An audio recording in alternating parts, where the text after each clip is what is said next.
This channel does not promote any violent, harmful, or illegal activities. All content provided by this channel is meant for an educational purpose only. মুহূর্তে দাঁড়িয়ে সব থেকে বড় খবর, সব থেকে গুরুত্বপূর্ণ খবর, ইডি তল্লাশি ঘিরে যে কেন্দ্র রাজ্য সংঘাত এই মুহূর্তে সপ্তমে পৌঁছেছে এটা বলা যায়, কারণ ইডির বিরুদ্ধে শেক্সপিয়ার সরণি থানায় অভিযোগ খোদ মুখ্যমন্ত্রী মমতা বন্দ্যোপাধ্যায়। লাউডন স্ট্রিটের বাড়ি, প্রতীক জৈনের বাড়ি, সেখানে তল্লাশি চালানো হয় ইডির পক্ষ থেকে। সেখানে পৌঁছে গিয়েছিলেন গতকাল মুখ্যমন্ত্রী, তিনি নথি নিয়ে বেরিয়ে আসেন। এই মুহূর্তে যা খবর পাওয়া যাচ্ছে, ইডির বিরুদ্ধে সেই লাউডন স্ট্রিট যেহেতু শেক্সপিয়ার থানার মধ্যে পড়ে, সেই শেক্সপিয়ার সরণি থানায় অভিযোগ জানিয়েছেন খোদ মুখ্যমন্ত্রী মমতা বন্দ্যোপাধ্যায়। আমার সঙ্গে রয়েছেন সহকর্মী সুজয়। সুজয়, আমার ঠিক মনে পড়ছে না যে সাম্প্রতিক ইতিহাসে সরাসরি ইডি, সিবিআই বা কেন্দ্রের কোনো সংস্থার বিরুদ্ধে খোদ কোনো মুখ্যমন্ত্রী এরকম অভিযোগ দায়ের করেছেন, এবং এই অভিযোগপত্রে ঠিক কি কি মেনশন করেছেন মুখ্যমন্ত্রী, কি আপডেট? একেবারে দেখো, 40টা কার্যত নজিরবিহীন এবং দেশের মধ্যে সম্ভবত এরকম প্রথম, যেখানে কোনো ক্ষেত্রে কোনো কেন্দ্রীয় এজেন্সির বিরুদ্ধে বা কোনো মামলায় খোদ অভিযোগকারী মুখ্যমন্ত্রী হলেন। এক্ষেত্রে গতকাল প্রতীক জৈনের শেক্সপিয়ার সরণির বাড়িতে যে তল্লাশি চলেছে, সেক্ষেত্রে দুটি মামলা দায়ের হচ্ছে শেক্সপিয়ার সরণি থানায়। একটি পুলিশের স্বতঃপ্রণোদিত মামলা, অপরটি কে দায়ের করেছেন? খোদ মুখ্যমন্ত্রী। এবং মুখ্যমন্ত্রী যে অভিযোগ দায়ের করেছেন, মুখ্যমন্ত্রীর অভিযোগের ভিত্তিতে যে ধারায় মামলা রুজু করেছে শেক্সপিয়ার সরণি থানা পুলিশ, সেটি হলো 1 চুরি, 2 হচ্ছে ইলেকট্রনিক এভিডেন্স চুরি, অর্থাৎ যেখানে হার্ড ডিস্ক চুরির অভিযোগ করেছিলেন মুখ্যমন্ত্রী, তার পাশাপাশি অনুমতি না নিয়ে জোরপূর্বক প্রবেশ। এই 3টে জামিন অযোগ্য ধারা যুক্ত করা হয়েছে ইডির বিরুদ্ধে, কিন্তু আননোনের এগেনস্টে, অর্থাৎ তা মুখ্যমন্ত্রীর অভিযোগে কোনো ইডি অফিসার বা সিআরপিএফ জওয়ানের কোনো নাম নেই। দ্বিতীয় যে অভিযোগটি হয়েছে সেটি হলো সরাসরি কলকাতা পুলিশের তরফ থেকে করা হয়েছে স্বতঃপ্রণোদিত হয়ে। সেক্ষেত্রে পুলিশের কাজে বাধা দান এবং জোরপূর্বক আটকে রাখার ধারায় মামলা করা হয়েছে। এখানে যেটা নজর কাড়া, পরিষ্কার হতে চাইবো, তুমি বললে যে অভিযোগ করা হয়েছে খোদ মুখ্যমন্ত্রীর পক্ষ থেকে সেটা আননোন, মানে স্পেসিফিক কারোর নাম নেই, কিন্তু স্পেসিফিক এই কেন্দ্রীয় সংস্থার কথা মেনশন করা হয়েছে, মানে এনফোর্সমেন্ট ডিরেক্টরেট মেনশন করা হয়েছে, কিন্তু কোনো আধিকারিকের বিরুদ্ধে স্পেসিফিক অভিযোগ নেই, তাই তো? একেবারে দেখো, কোনো নির্দিষ্ট অফিসারের নাম নেই। এক্ষেত্রে আননোনের এগেনস্টে মামলা হয়েছে, এবং যেটা জানা যাচ্ছে পুলিশ সূত্রে, মামলার তদন্তের ক্ষেত্রে এবার তারা এজেন্সির কাছে নোটিশ পাঠাবেন, চিঠি পাঠাবেন যে সেই সার্চে কোন কোন অফিসার উপস্থিত ছিলেন।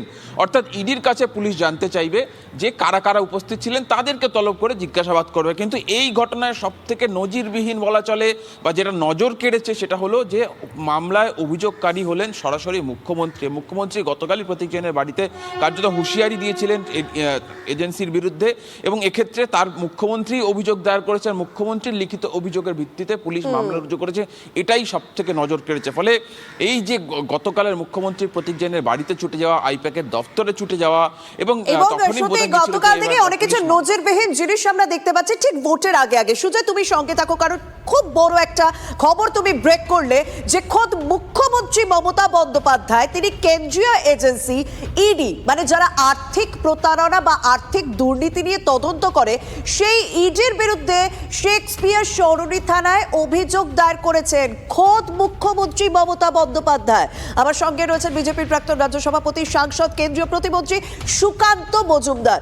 সুকান্ত বাবু, খোদ মুখ্যমন্ত্রী ইডির বিরুদ্ধে থানায় অভিযোগ দায়ের করেছেন।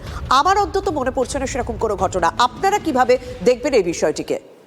দেখুন, ভারতবর্ষের গণতন্ত্রে এই ধরনের ঘটনা আগে ঘটেছে কিনা আমারও সন্দেহ আছে, কোথাও ঘটেছে কিনা, কিন্তু এটা প্রমাণ করছে মুখ্যমন্ত্রী কতটা ডেসপারেট কিসের জন্য? পশ্চিমবঙ্গের উন্নয়নের জন্য বা পশ্চিমবঙ্গের ভালোর জন্য নয়, ডেসপারেট টু সেভ সামওয়ানকে কোনো গভর্নমেন্ট অফিসার, নোবেল লরিয়েট, বিজ্ঞানী, অর্থনীতিবিদ নয়, একজন ব্যবসাদার। সেই ব্যবসাদারকে বাঁচানোর জন্য মাননীয় মুখ্যমন্ত্রী, এই হচ্ছে বাস্তব পরিস্থিতি। মুখ্যমন্ত্রী এফআইআর করছে কি ইডি ভারতবর্ষের সংবিধান স্বীকৃত একটি সংস্থা, সে ইনভেস্টিগেশন করতে এসেছে। তাহলে মুখ্যমন্ত্রী কোর্টে যান না, কোর্টে গিয়ে বলুন যে ইডিকে ইনভেস্টিগেশন করতে দেওয়া যাবে না, কয়লার দুর্নীতি নিয়ে ইডিকে ইনভেস্টিগেশন করতে দেওয়া হবে না, পশ্চিমবঙ্গ পুলিশ ইনভেস্টিগেশন করবে, এই দাবি নিয়ে মমতা বন্দ্যোপাধ্যায় কোর্টে যাক, কোর্ট ঠিক করে দিক যে হ্যাঁ ইডি ইনভেস্টিগেশন করবে না, শুধু মমতা বন্দ্যোপাধ্যায়ের পুলিশ ইনভেস্টিগেশন করবে। কিন্তু আজকে লজ্জার বিষয় যে একজন মুখ্যমন্ত্রী একজন প্রাইভেট এন্টিটি অর্থাৎ একজন ব্যবসাদারকে বাঁচানোর জন্য নিজে এফআইআর করছেন। বেশ, আমি বলবো যে উনি যে পদে বসে আছেন সেই পদের মিনিমাম সম্মানটুকু উনি যেন রাখেন। মানুষ বুঝতে পারছে আপনি ডেসপারেট হয়ে গেছেন, হেরে যাবেন এই ভয়ে। অনেক ধন্যবাদ। আমরা কথা বললাম কেন্দ্রীয় শিক্ষা প্রতিমন্ত্রী সুকান্ত মজুমদারের সঙ্গে এবং তারা স্বাভাবিকভাবেই পাল্টা প্রশ্ন তুলতে শুরু করেছেন। আমার সঙ্গে রয়েছেন আমার সহকর্মী সুজয়। সুজয়, এই মুহূর্তে একটা বড় খবর ব্রেক করেছে। এনফোর্সমেন্ট ডিরেক্টরেট যারা কয়লা দুর্নীতি নিয়ে তদন্ত করছে সেই দুর্নীতির ক্ষেত্রেই তারা পৌঁছে গিয়েছিলেন লাউডন স্ট্রিটে।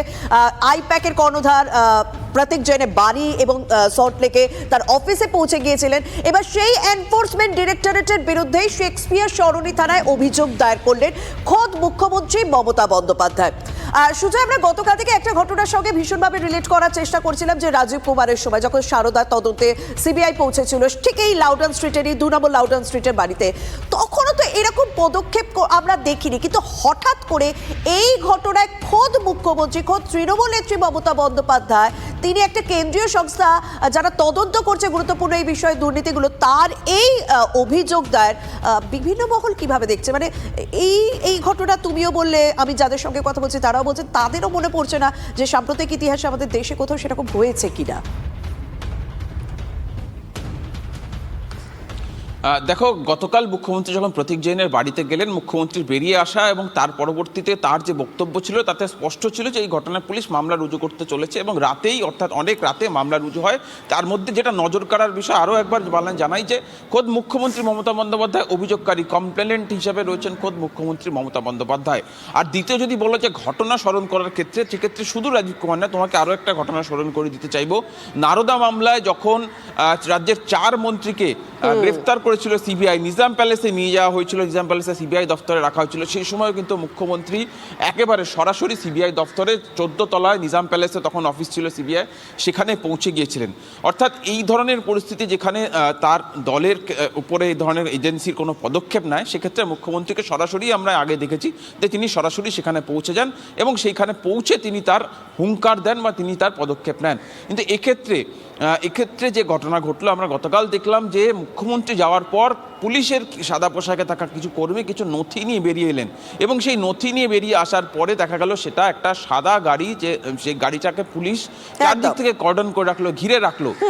সুতরাং সেখানেও কিন্তু একটা প্রশ্ন যে ইডি আজকে আদালতে কি জানায়, ইডিও কি পাল্টা চুরির অভিযোগ করে? তার কারণ তারা গতকাল যে তারা আদালতে দ্বারস্থ হয়েছেন, তারা বলছেন যে পুলিশের, রাজ্য পুলিশের অতি সক্রিয়তা তারা দেখেছে। তারা কিন্তু সমস্ত অভিযোগ, মানে আদালতের যে দ্বারস্থ হয়েছেন তারা কিন্তু পুলিশের বিরুদ্ধে অতি সক্রিয়তার অভিযোগে তারা আদালতের দ্বারস্থ হয়েছে। অন্যদিকে তৃণমূল কংগ্রেসের পক্ষ থেকে আমরা দেখলাম যে ইডি আধিকারিকদের বা ইডির অতি সক্রিয়তার বিরুদ্ধে তারা আদালতের দ্বারস্থ হয়েছে। সেই কারণে আমাদের আজকে আদালতের দিকে নজর থাকবে। আপাতত তোমাকে ধন্যবাদ সুজয়। তবে এই মুহূর্তে আরো একবার দর্শকদের সেই বড় খবরটা জানিয়ে রাখবো যে মমতা বন্দ্যোপাধ্যায়, খোদ এ রাজ্যের মুখ্যমন্ত্রী মমতা বন্দ্যোপাধ্যায়, তিনি এবার এনফোর্সমেন্ট ডিরেক্টরেট অর্থাৎ ইডির বিরুদ্ধে শেক্সপিয়ার সরণি থানায় অভিযোগ দায়ের করেছেন। শেক্সপিয়ার সরণি থানায় যে অভিযোগ দায়ের হয়েছে প্রতীক জৈনের বাড়িতে ইডি যে তদন্ত চালিয়েছে, সেই সমস্ত বিষয় অভিযোগ নিয়ে এবার শেক্সপিয়ার সরণি থানায় অভিযোগ জানালেন খোদ এ রাজ্যের মুখ্যমন্ত্রী মমতা বন্দ্যোপাধ্যায়।